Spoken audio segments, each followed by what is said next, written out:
అందాల పోటీలతో ఉద్యోగాలు ఎలా వస్తాయి అన్న కేటీఆర్కు మంత్రి జూపల్లి కౌంటర్ ఇచ్చారు. వేలాది మంది పర్యాటకులు రాష్ట్రానికి వచ్చి పర్యాటకం అభివృద్ధి చెందితే ఉద్యోగాలు తప్పక వస్తాయన్నారు. మిస్ వరల్డ్, మిస్ యూనివర్స్ అనే వాటికి ఎప్పుడో పోయింది అధ్యక్ష. వాటికి ఉండే ప్రెస్టీజ్ గతంలో ఇప్పుడు పూర్తిగా పోయింది. కానీ అదేదో పెద్దదో సాధించుకొచ్చినట్టు, అదే అంతర్జాతీయ ఈవెంట్ ఏదో ఇక్కడ జరిగితే ఏదో రాష్ట్రానికి లాభం వస్తుంది, మేమేదో అడ్డుకుంటున్నట్టు నేను అడుగుతా ఉన్నా అధ్యక్ష వారిని. మిస్ వరల్డ్ పోటీల వల్ల ఆదాయం వస్తుంది రాష్ట్రానికి, కొలువులు వస్తాయి, ఉద్యోగాలు వస్తాయి అన్నారు.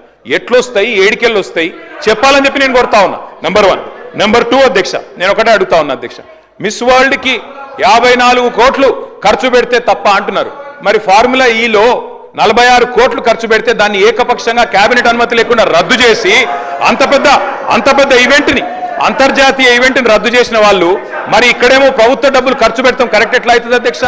ఈ యొక్క మిస్ వరల్డ్ కార్యక్రమాన్ని అడ్వాంటేజ్ తీసుకొని తెలంగాణ రాష్ట్రం యొక్క ప్రాముఖ్యతను, కల్చర్ను, సంస్కృతిని వీటన్నిటి కూడా ప్రపంచానికి చాటి చెప్తూ ప్రపంచ టూరిస్టులను ఆకర్షించడం కోసం చేసే కార్యక్రమం. మనం ఆ కోణంలో చూస్తే పాజిటివ్ కనిపిస్తుంది, దాని ఇంకో పొలిటికల్ యాంగిల్ చూస్తే ఇంకోటి కనపడుతుంది. బట్ పర్పస్ అనేది ఎవరి కోసం? నిరుద్యోగ యువతీ యువకుల కోసం ఉద్యోగ ఉపాధి అవకాశాలు కల్పించాలని.